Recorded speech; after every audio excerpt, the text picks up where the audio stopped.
Have you ever wondered what the world would be like without fish? Imagine if fish were removed from the food chain and how it would cause a domino effect by affecting everything one by one. This could happen if you don't understand the importance of fishing, regulations, and seasons in the Gulf of Mexico. The Gulf is full of over 200 different types of fish species, and fishermen generate an astounding $13 billion a year from fishing alone. This is great for the economy, but if fishing isn't regulated, then the population of fish can diminish immensely. Law enforcement of living marine resources work endlessly to try to prevent illegal poachers and ensure that everyone is retaining the proper fish for the season. Most fishermen adhere to the laws due to known facts that they could be subject to fines and or jail time. Recently, over the years, there have been more reports about illegal fishing in the Gulf of Mexico that has commercial and recreational fishermen concerned. Fishing vessels called lanchas are being reported in near the border of the U.S. waters. Lanchas come from foreign countries like Mexico with the intentions of fishing illegally in the U.S.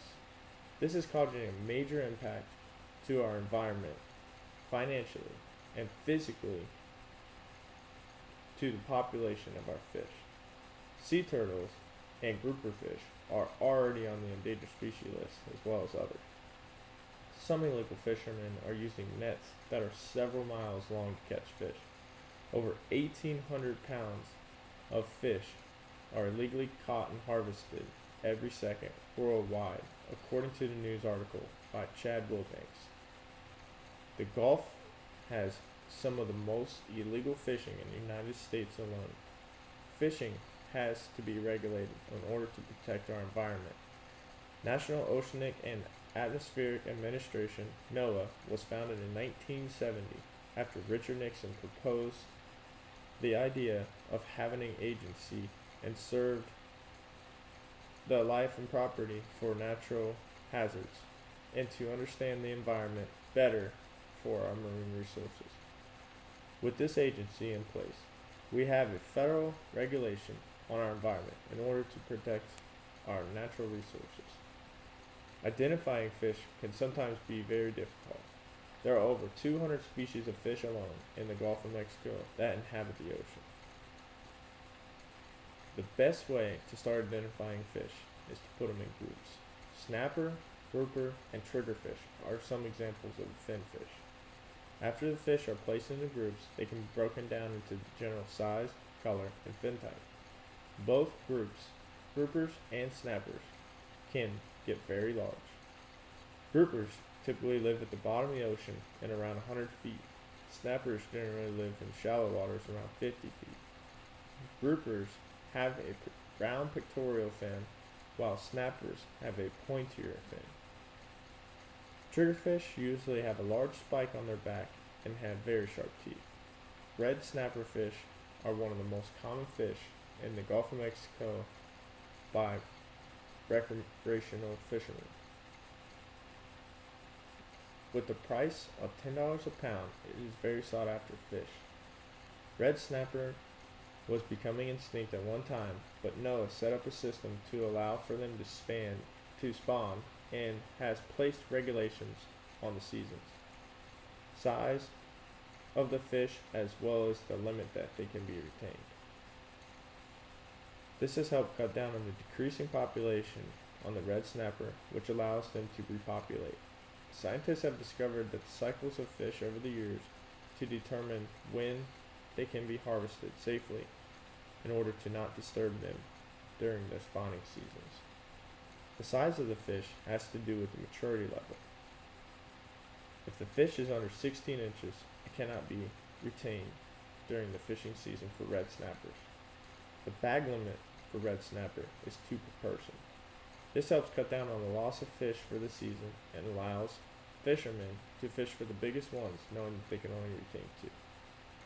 The best way to identify fish that are being caught is by using the book Sport Fish of the Gulf of Mexico by Vic Dunaway.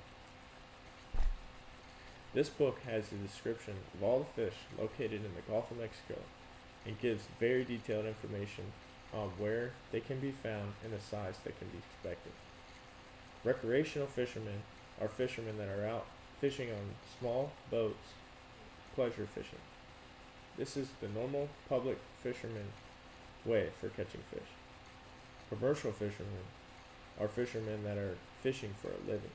Commercial fishermen use what's called long lines. The lines are attached to the boat and have 4 to 5 hooks strung onto a line in about 100 to 500 feet. This allows them to catch multiple fish at a time.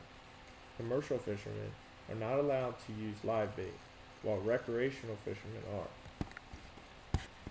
When both commercial and recreational fishermen are bringing up the catch, the first step is to determine what's on the hook. Once they've determined if the fish is in season, the next step is to measure the fish and make sure it's within regulations. Lastly, the fish is weighed, and if the fisherman thinks that this will be the biggest one caught, they will throw it on ice to keep it preserved. Fishermen that retain a fish out of season can be charged up to $500 and could face jail time depending on the amount being caught. When located out in the waters past 3 nautical miles, the fishermen go into what's called federal waters. These waters have different seasons for fishing, unlike the state, and are patrolled by the U.S. Coast Guard. Commercial fishermen have to have turtle mitigation gear on board, which would allow them to safely release a turtle without harming it if one was caught on a line. Recreational fishermen are not required to have this gear, but it is a great practice to have it. Mostly, the gear consists of a de-hooker, which allows the hook to be safely removed from the turtle's mouth. Also PVC pipe and dog bone, which allows the turtle to keep its mouth open while removing the hook. The fishermen, whether commercial or recreational, cannot prevent what's being caught, but in order to protect our environment, they must understand which fish they are keeping. Hopefully this helps you understand why it's important in order to identify fish correctly, and the reason why we have seasons in order to protect the fish in our ever-growing environment. Thank you.